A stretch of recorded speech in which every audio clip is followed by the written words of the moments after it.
For decades, Nigeria's unemployment situation has caused great concern and defied solutions by successive administrations despite various policy efforts.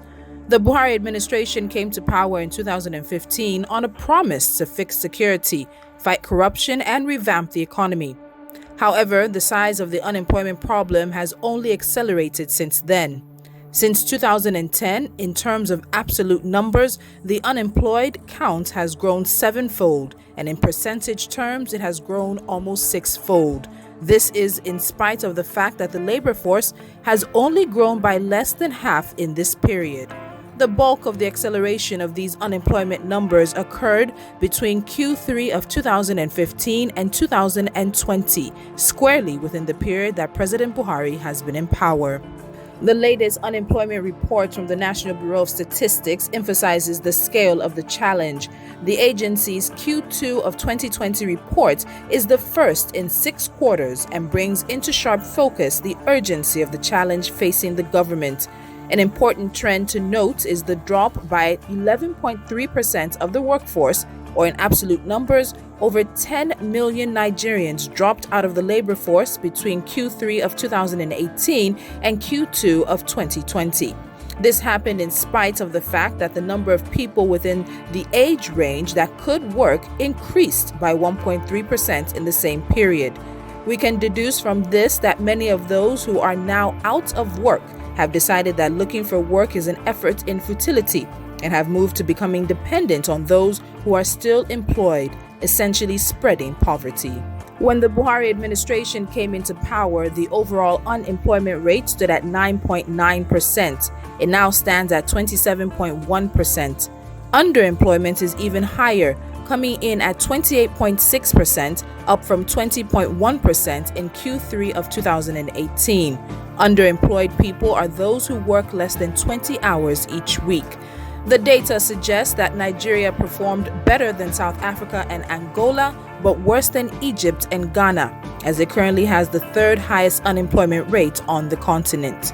Rivers State has the largest concentration of unemployed people, with 1.7 million people out of jobs in the state. The state has a working population of 3.9 million. Lagos State had the most employed persons, with about 3.99 million people out of a total of 35.5 million.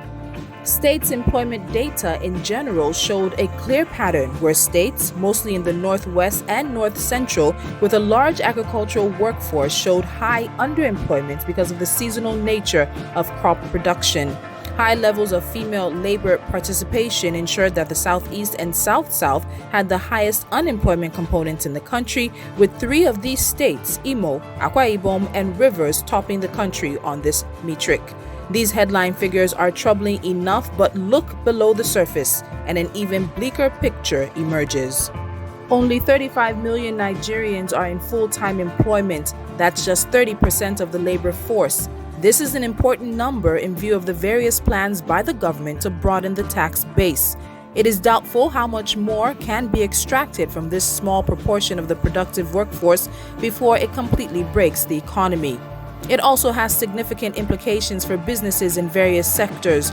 Only 4 years ago, the proportion of the workforce in full-time employment was at 54%.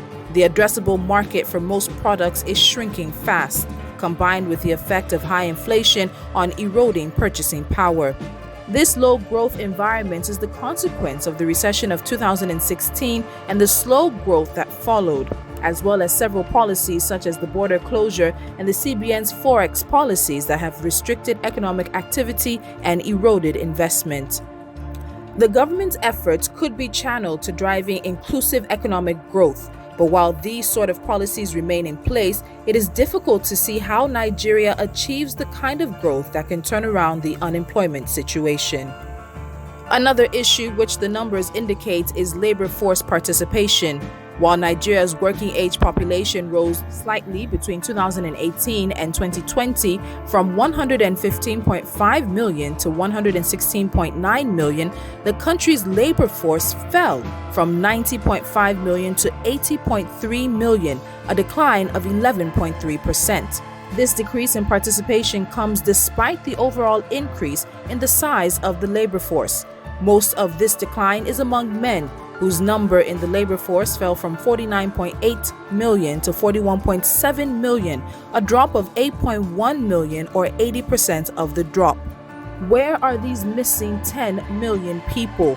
Why are they not part of the labor force? Have they simply disengaged from the search for employment? And what are they doing now? These questions need to be addressed if the employment issue is to be properly dealt with. According to the report, young people are worse off than any other age group. The combined unemployment and underemployment of the youth population has gone up from 55% in Q3 of 2018 to 63% in Q2 of 2020, a fact which means that only 1 in 3 young Nigerians are employed. Holders of university degrees equally have it bad.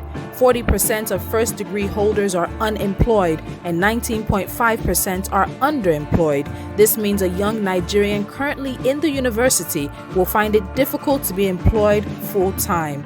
In fact, when you realize that the combined unemployment for vocational studies is 44%, the average Nigerian is possibly better off not attending university. There are 2 ways to look at this. It is either the availability of high-skilled jobs has dropped due to those jobs leaving the country as businesses either shut down, scale down, or outsource, or that graduates are so poorly trained that they are unemployable and their skills do not match the available industries and demands. Either case portends serious social and security danger. Combined youth unemployment stands at 63.1%, up from 55.4% in Q3 of 2018. This points to yet another lost generation for Nigeria economically, as well as a ready pool of young people to engage in cultism, terrorism, kidnapping, and armed robbery.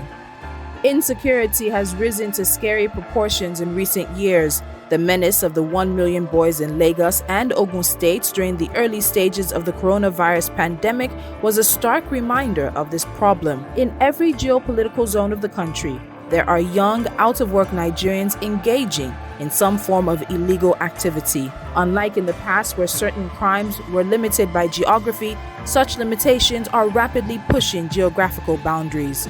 The Boko Haram insurgency is the only menace yet to gain inroads into the south. This report serves as yet another wake-up call to Nigeria's policymakers to put in place the environment necessary for the rapid economic development of the Nigerian economy. A citizenry without jobs is one that lacks the tools to better their lives. It puts the entire nation at risk.